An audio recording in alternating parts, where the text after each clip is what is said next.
ភ័យខ្លាំងដែរហ្នឹងណាហើយទូស្រីបើកភ្នែកធំហើយទូប្រុសរើសដបងមករកគេថាតុកកាពីទូស្រីនេះទៅអស់ហើយគេនិយាយថាបើពួកវាមកបងទប់ទល់អូនរត់ទៅក្រៅភ្នំនោះទៅហើយប្តឹងប៉ូលីសផងដឹងទេហើយទូស្រីយើងគេថាបានទូស្រីយើងឆ្លើយបានមែនតែគេក្នុងចិត្តថាអ្នកណាក៏ដោយមកមួយទល់មួយមកពីរទល់ពីរខ្ញុំនឹងមិនរត់ចោលយុទ្ធជាដាច់ខាតក្នុងកលៈស័ព្ទបែបនេះនិយាយរួមបាត់តែមាត់ទេរឹងក្បាលមកណាទូស្រីយើងសួស្តីអ្នកនរគ្នាតាយើងមកតរឿងយើងទៀតទូប្រុសទូស្រីរបស់យើងណាគឺបានរត់គិតពីពួកដែលតាមប្រមាញ់អ្នកនរគ្នាក៏ប៉ុន្តែគេតាមទូប្រុសហើយអ្នកនរគ្នាឃើញពួកហ្នឹងនៅតែជីតាមទៀតអ្នកនរគ្នាហើយទូស្រីយើងហ្នឹងគេស្អីថាអូយមិនក៏បើកលឿនម៉ែអើយប្រឡឹងប្រលះងាប់ហើយបើមិនឲ្យបើកលឿនធ្វើម៉េចនេះហើយវាមានបងធំរបស់វាណាជីឡានតាមទៀតមានកំភ្លើងមានអីទៀតអ្នកនរគ្នាហើយទូប្រុសយើងហ្នឹងគេថាមិននឹកស្មានថាវានឹងអាចមានឡានមានអីតាមទៀតអ្នកនរហើយក៏កាន់តែជន់គេបន្ថែមទៀតចឹងណាបងប្អូនគ្នាហើយទូស្រីរបស់យើងក៏ថានេះជារឿងស្អីបងឲ្យតែដើរចេញពីក្រុមហ៊ុនដឹងតែមានរឿងសប្បាយបែបនេះហ្មងហើយវាមិនមែនជារឿង Hollywood ទេណាលោកម៉ៅ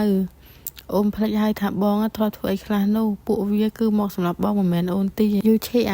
កាយមកអញខ្លាំងមិនចឹងអីនិយាយរួមអាមួយបើកឡានតាមហ្នឹងវាស្រែងចឹងអ្នកនរគ្នាហើយក៏លើកកំភ្លើងរកបាញ់រកអីចឹងក៏និយាយថានេះអញភ្លើដល់ថ្នាក់ទៅណាមកណាគ្មានអាការពៀបបែបនេះចាំយើងឲ្យឯងស្លាប់ក្នុងដៃរបស់យើងក្នុងថ្ងៃនេះនោះជាអាមុខដៅនៅក្នុងគុកនោះមែនទេបងមិនគួរទុកឲ្យវានៅរស់សោះទូប្រុសនិយាយចឹងអ្នកនរគ្នានិយាយហើយអាប៉ែដៅណាក៏បាញ់ផាំងមកអ្នកនរគ្នាហើយក៏និយាយថាយុឈិវាមករកបងអញ្ចឹងបងរត់ចូលព្រៃចិត្តនោះទៅចាំអូនអ្នកបើករត់វិញអូននិយាយប្រៀបដាស់អីហ្នឹងអូនភ្លេចហើយថាវាចង់សម្រាប់អូនការនៅក្នុងគុកនោះហើយទូប្រុសក៏ថាទៀតថាបើវាដឹងថាអូននៅទីនេះជាមួយបងក៏ថាវាទុកឲ្យអូនរស់ដែរមែនទេពួកយើងនឹងស្លាប់ទាំងពីរនាក់បើយើងមិនបំបីផ្លូវគ្នានោះបើជីវិតបងស្លាប់ដោយសារអាកំាប់នេះអូនមិនគិតថាបងអត់បានការខ្លះទេឬទូប្រុសគេនៅនិយាយធ្វើទៀតអ្នកនរគ្នាហើយក៏ថាហើយទូប្រុសយើងណាក៏ជន់ហ្គាមកតំហឹងទៅផុតបាត់អ្នកនរហើយក៏និយាយថាបកក្រោយតែឯងមិនឃើញវាសម្រុកមកទេហើយវាចង់ងាប់តែយើងមិនចង់ងាប់ទេអាភ្លើនិយាយរួមមកទូប្រុសយើងណាជន់ហ្គាឲ្យបកមកវិញរកបុកឡានទាំងអស់គ្នាហើយអាប៉ែដៅហ្នឹងក៏ប្រាប់កូនចៅវាអញ្ចឹងហើយក៏និយាយថាហើយឡានរបស់ទូប្រុសយើងណាក៏បុកឡានអាប៉ែហ្នឹងនឹងខ្ទៀតអ្នកនរគ្នាឡានទូប្រុសយើងវាថ្លៃដែរហ្នឹងហើយក៏និយាយថាចង្រៃអាខ្មៅចង្រៃ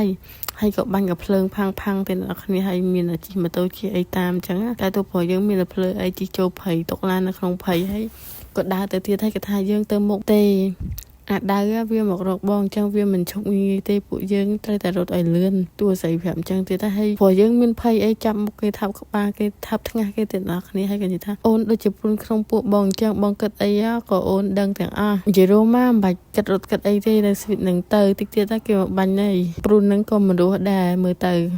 ហើយទូស្រីយើងទូប្រុសហ្នឹងក៏ថាតោះទៅបន្តទៅខ្មុំរបស់យើងនៅក្នុងព្រៃនេះតែម្ដងទៅឲ្យអូនសម្លាញ់ហើយទូស្រីហ្នឹងក៏ថានៅមានមុខក្រាស់មកនិយាយលេងសើចទៀតបើបងមិននាំអូនមកវាគ្មានរឿងបែបនេះទេទូប្រុសក៏ថាអូនដឹងទេមិនបានវាខឹងបងនៅថ្នាក់នេះប្រហែលជាបងត្រូវតែប្រយ័ត្នជាងនេះទៀតពេលនៅក្រៅពេលក្រោយអូនជាអ្នកប្រយុទ្ធអាណាចង់ងាប់ឲ្យវាចូលមកម្ដងទៀតមកទូស្រីយើងខ្លាំងដែរទូប្រុសខ្ញុំក៏កាន់ដៃទូស្រីដែរចេញហើយក៏និយាយថាអូខេតោះទៅវាយពួកវាវិញចាំបងបិទគូតឲ្យទូប្រុសសោយផ្អាប់ទូស្រីនៅអាគ្នាហើយទូពីរអ្នកហ្នឹងគេដើរឆ្លងព្រៃកាត់ភ្លៀងកាត់ប្រឹក្សានៅអាគ្នាមើលទៅស្វីតម្យ៉ាងដែរអូនឃើញទេថាទៅទៅខ្មុំរបស់យើងនេះមានន័យប៉ុណ្ណាសបាយក៏មានតុកក៏មានក្តៅក៏មានត្រជាក់ក៏មានវាជាថ្ងៃដែលបងនឹងអូនណាមិនអាចបំភ្លេចបានហើយទូស្រីហ្នឹងហួសចិត្តពេកក៏និយាយថាបានទៅចាប់ដៃទូប្រុសហ្នឹងក៏និយាយថាឈប់នៅនឹងសិនទៅអូនក៏ថាទៅមុខទៀតថាវានឹងរអិលណានៅចិត្តទៅច្រោកនៅទីនោះទៅហើយយើងសំណាងអរត់រួចមួយយប់នេះស្អែកឡើងយើងនឹងមានសុខភាពមិនខានពាក់វាទៅអូនពាក់អាវស្ដាងពេកហើ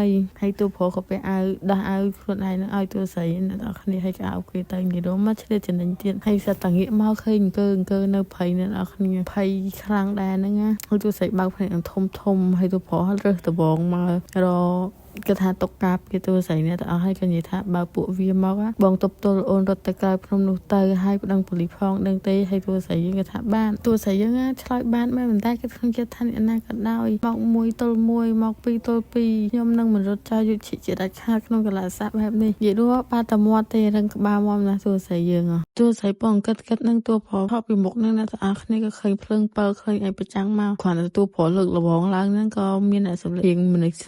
ចាស់ហើយក៏ ស្រែកអាយធ្លាក់ប៉ាត់ធ្លាក់អីអញ្ចឹងហើយក្មួយចង់ធ្វើអីនៅនឹងនេះនិយាយរួមមកគឺមានតាចាស់មួយមកបេះដូចជាផ្លែទ្រាំអ្នកទាំងអស់គ្នាហើយក៏និយាយថាចាំបំភ័យមនុស្សចាស់ឲ្យស្លាប់មែនទេបានជាស្មាននឹងហើយមេឃភ្លៀងទៀតនៅមិនទាន់ទៅផ្ទះទៀតហើយទូប្រុសយើងមុខរៀងខៅហើយក៏ធ្លាក់ដបងចុះហើយទូស្រីយើងគេថា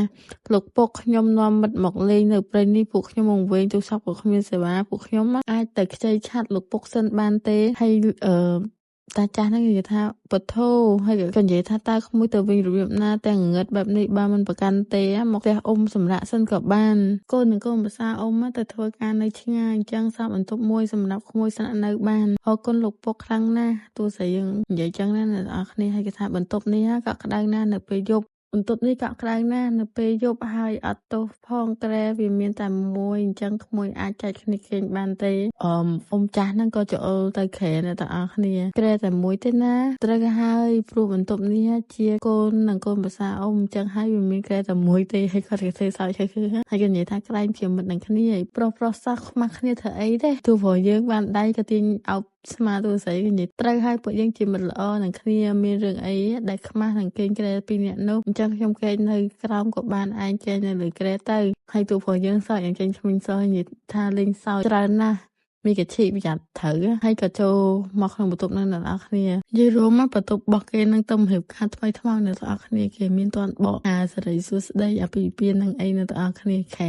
អីហ្នឹងក៏ខែបែបមង្គលការដែលខ្ជូតសាហាវហើយក៏និយាយថាឪពុកនេះជាបន្ទប់ទៅធ្វើរួចអញ្ចឹងបើកូនពុកដឹងគាត់ច្បាស់ជាមិនសប្បាយចិត្តទេមានតែមនុស្សផ្លាច់មកគេងបែបនោះចេះចោះលោកពុកឲ្យពួកយើងសម្រាប់នៅបន្ទប់ទទួលភ្ញៀវក៏បានដែរហើយរាចាស់ហ្នឹងក៏និយាយថាមិនបានទេប្រពៃណីនៅទីនេះបើមានភ្ញៀវត្រូវឲ្យញូសម្រាប់ក្នុងបន្ទប់នឹងទទួលគេឲ្យបានល្អអ៊ំមិនចង់ធ្វើខុសនោះទេហើយបើគេឯងដឹងថាអ៊ំឲ្យភ្ញៀវគេនៅបន្ទប់ទទួលភ្ញៀវគេនឹងដៀតអ៊ំមិនខានហើយតួស្រីយើងក៏និយាយថាតែគ្មានតែស្មានស្គរអីនោះទេអ៊ំប្រុសនិយាយកាត់ចឹងណាបងប្អូនកូនអ៊ំមិននៅប្រពន្ធអ៊ំក៏ឆាប់ស្លាប់ទៀតច្រើនឆ្នាំហើយដែលអ៊ំមិនបានឃើញពួកគាត់មុខគាត់អញ្ចឹងវាជានិស្ស័យដែលយើងបានជួបគ្នាមួយមិនប្រកែកទេបានទេហើយតួប្រុសមុខតួស្រីឃើញមុខតួស្រីស្មើអ្នកនរគ្នាហើយក៏និយាយជំនួសវិញថាវាល្អពេកហើយដែលមានកន្លែងសម្រាប់គួរសមបែបនេះលោកពុកអរគុណលោកពុកខ្លាំងណាស់មិនបាច់គួរសមទេបន្ទប់អ៊ំនៅជាប់នេះចង់បានអីហៅអ៊ំបានហើយអ៊ំប្រុសហ្នឹងក៏លាចេញទៅអ្នកគ្នាហើយក៏និយាយថាហើយតួប្រុសក៏សើចហើយអូនហើយក៏និយាយថាគិតថាយើងរកអស់ប្រទេសឃើញងាប់មែនទេនិយាយរួមមកតួប្រុសសប្បាយចិត្តខ្លាំងគឺចង់មកក្រើទឹកខ្មុំអ្នកនរគ្នាហើយក៏ឃើញបន្ទប់អញ្ចឹងបែប BI បុកបបានអ្នកនរគ្នាដំបូងនេះជាកន្លែងដែលយើងមិនស្គាល់អញ្ចឹងកុំចង់ធ្វើអីព្រៃផ្ដាទី2ខ្ញុំមិនដែលឮមនុស្សប្រុសពីរនាក់រៀបការហើយមកដេកជាមួយគ្នាបែបនេះទេ